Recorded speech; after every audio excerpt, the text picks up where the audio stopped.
across 4 American states after a wave. What did she say? You just pick a date, pick a cleaner, and enjoy a spotless house. What did she say? 19? 19?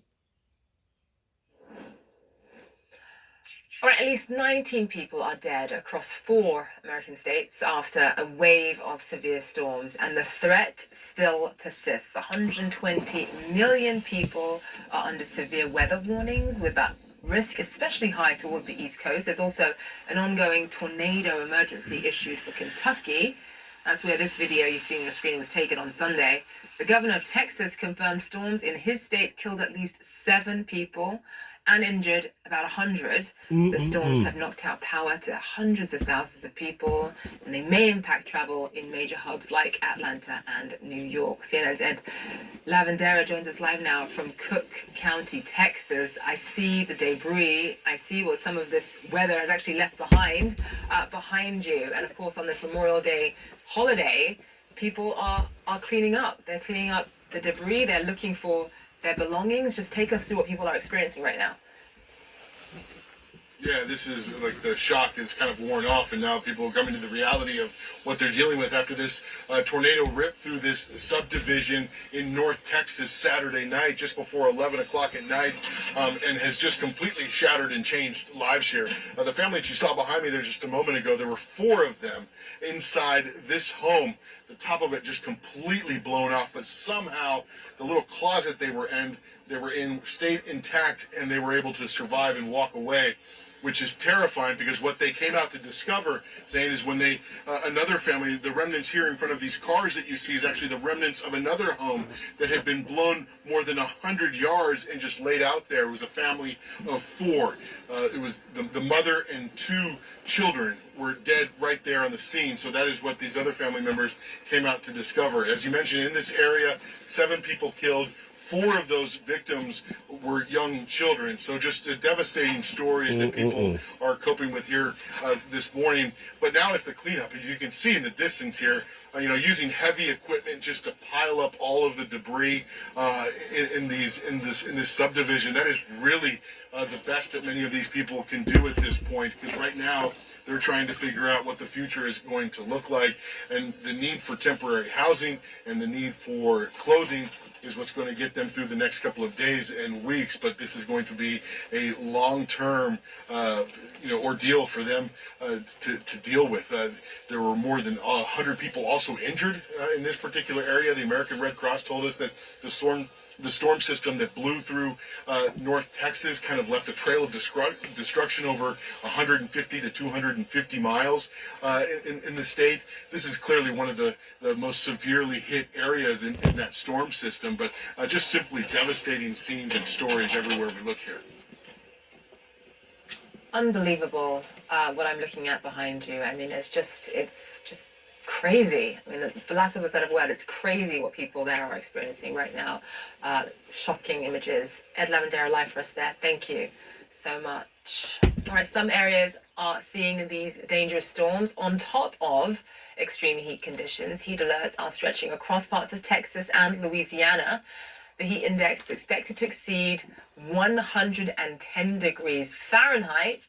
That is about 43 degrees Celsius. Joining me live now from Houston, Texas is Rosa Flores. Rosa, how hot is it where you are right now? I mean, when you think about these numbers, 43 degrees Celsius for people in Europe, I mean, those are scorching temperatures. Just take us through how people are keeping safe. Well, not only is it extremely hot, it's also extremely dangerous, Zane, when you bring all of these factors together. I want to start by giving you a big picture. Take a look at this map that shows the heat risk in the United States, and you can see that it's shaded from coast to coast, from light tan, which is minor risk, to deep, deep red, which is extreme risk. And I want to say this before we go any further with this particular broadcast here, pertaining to all the climate deniers, all the baby boomers, all those that thought that this was some sort of a hoax. Whenever you get to putting into consideration of the things that are going on all over the world right now, just like they talked about over in Europe, 43 degrees Celsius, and other parts of the country that are so hot that people can't even hardly breathe, much less work. It is no joke regarding what humanity has done to this planet, to the atmosphere above this planet.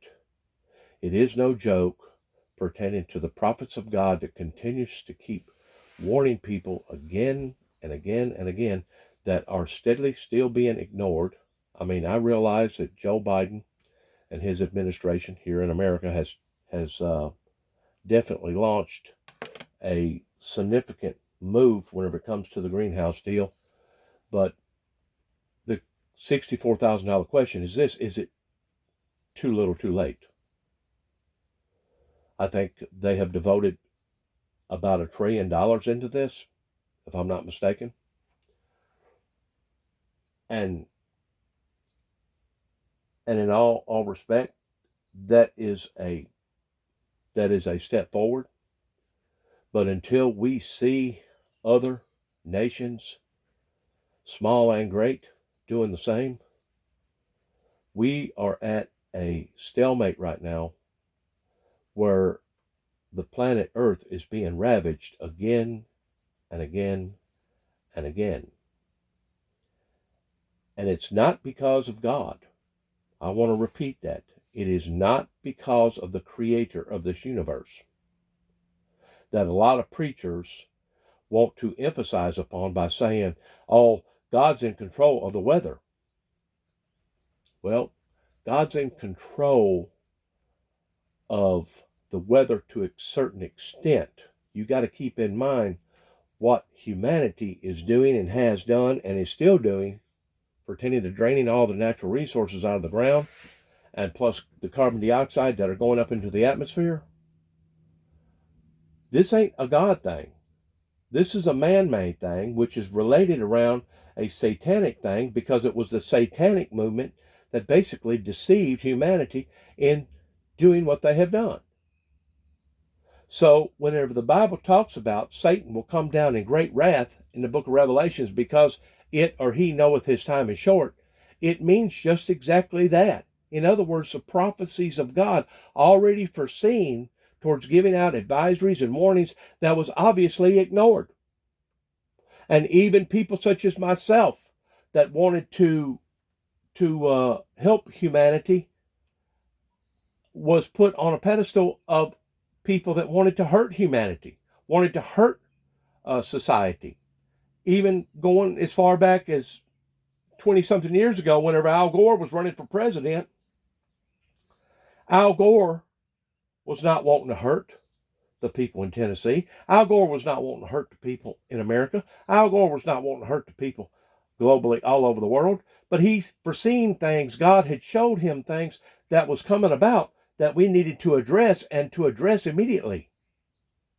Going all the way back into the Carter administration, whenever scientists and meteorologists and other people went before the White House and told the Carter administration, if you continue on this path that you're on, this is what the consequences are going to be.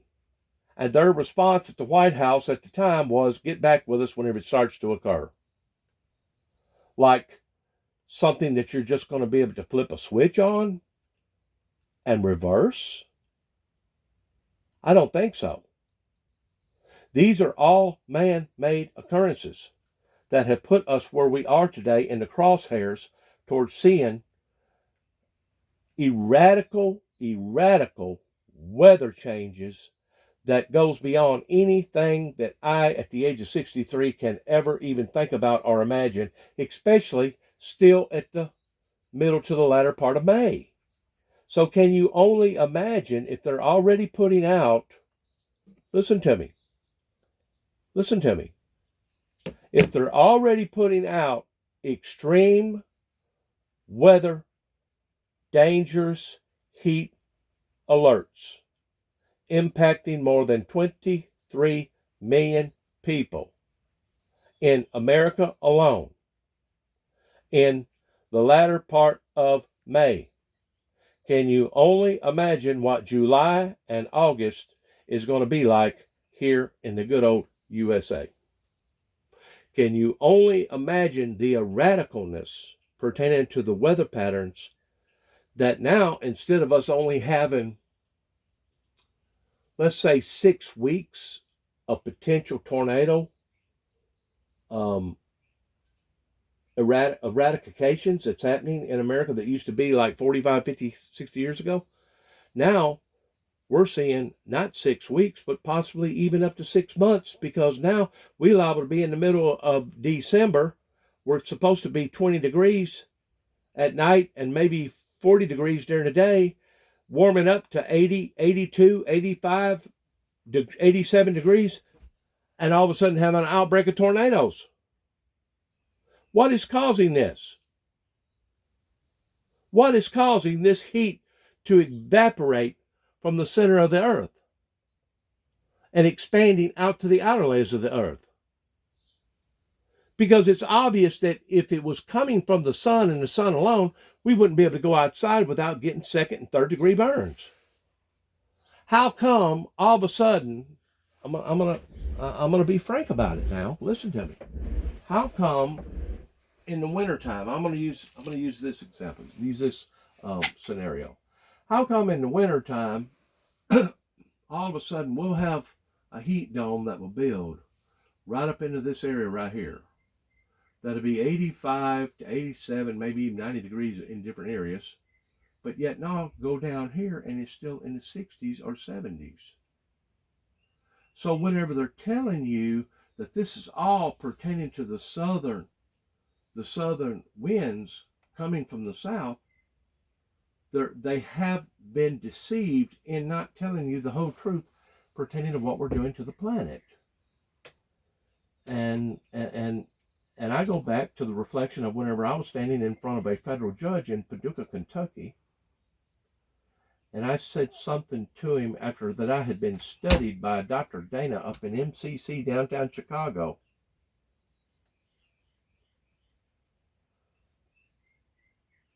I said something to him to the degree of, well, they hurt my feelings up in Land Between the Lakes, LBL, whenever they was trying to stop me from me fasting and praying for revival and for peace upon to the earth. And to think that that federal judge had the gall, I'm going to use the word gall, to look at me and say, well, Mr. Jackson, I believe lots of people's feelings have been hurt.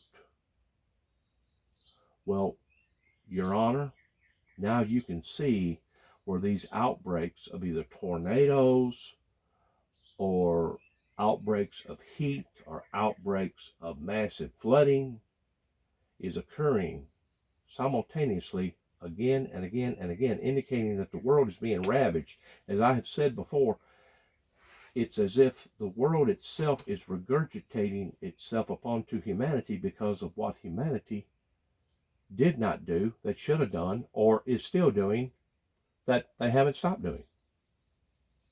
So this isn't a matter of feelings any longer, Your Honor, pertaining to the federal judge in Paducah, Kentucky.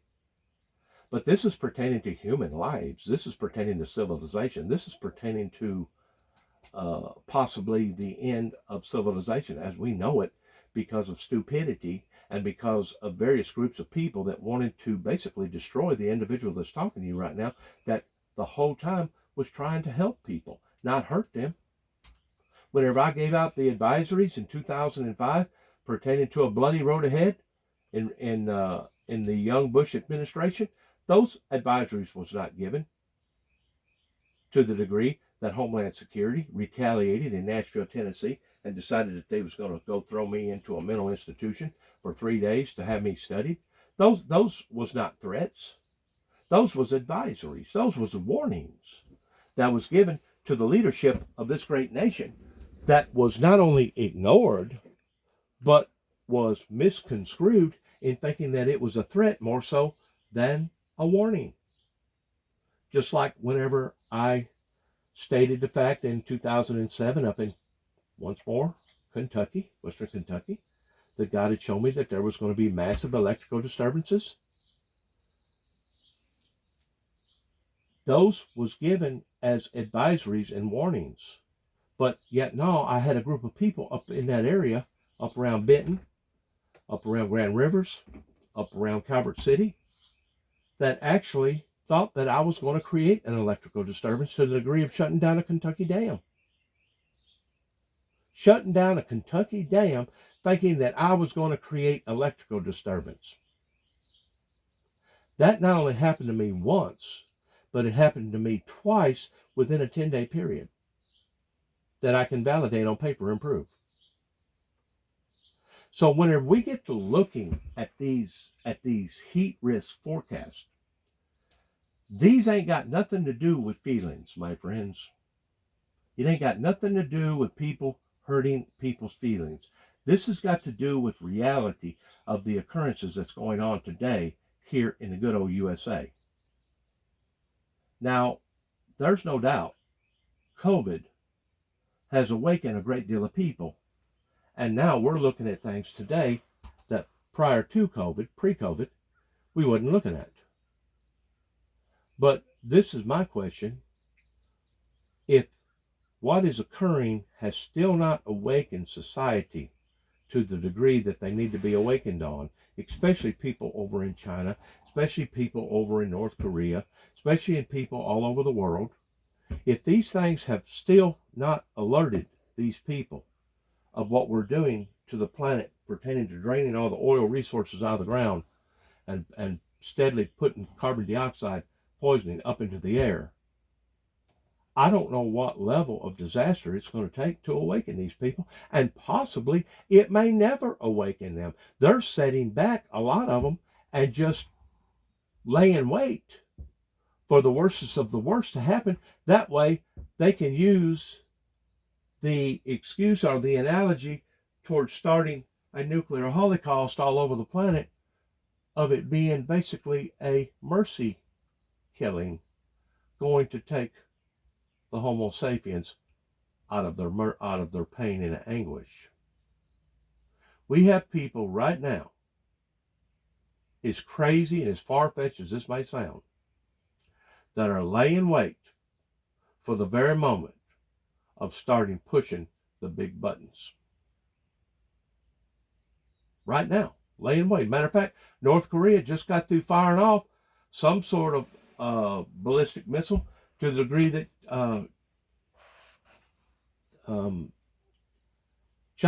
not China, but the Japanese people over there had to take refuge, had to go on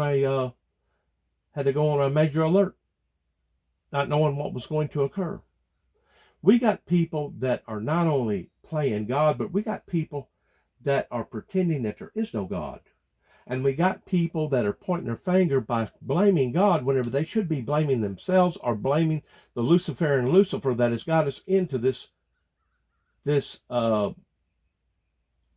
unordinary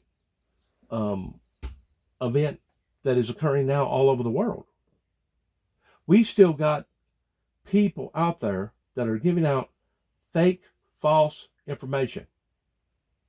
And people are eating it up, hook, line, and sinker. So whenever I ask the $64,000 question, what is it going to take to truly alert the world in regards towards the problems that we are facing, I really don't have a sensible answer. Because you would think by now, especially since COVID did hit, that the professional world, especially those that's got a high-ranking degree of education pertaining to our scientists, our meteorologists, and those that keep up with these events, you would think by now that this would be the genie out of the bottle, and that it would be a given of what is occurring. But for some strange reason, they're still modifying it, and they're still trying to hide it, and they're still trying to cover it up, pertaining to the American mistakes that has been made regarding continue to drill. Now, I realize that a lot of people, they look towards Donald J. Trump as him being a strong asset pertaining to his leadership. Well, what good is a strong leadership if you're going to continue to drive your people off into a disastrous point of doom? You know, you can be strong, but you can also be wrong. And those are the things that people like Al Gore and myself and others have been trying to emphasize upon again and again and again, that people are just, I guess they're nullified would be the right word. They're nullified to the degree that they really don't think that this is occurring. Or maybe it's to the point of being in denial that it is occurring because they know that it is. Kind of like whenever somebody knocks on the door and tells you pertaining to a death in the family. At first, you're in total denial about it. You don't want to believe it. You just refuse to believe that that person has become deceased. And it's a natural human reflection upon denial. But the fact of the matter is, this has been going on now, and it's still going on, and it's only going to get worse. Just as I told people in some of my other literature, probably about 4 or 5 years ago, in making a documentary right up here in Martin, Tennessee, that if we do not go green, the forces of nature are going to become mean. And it's not because something that I or anybody else, I believe, intentionally wanted to happen, but if we continue to not listen to the proper people pertaining to the proper matters, the extinction of humanity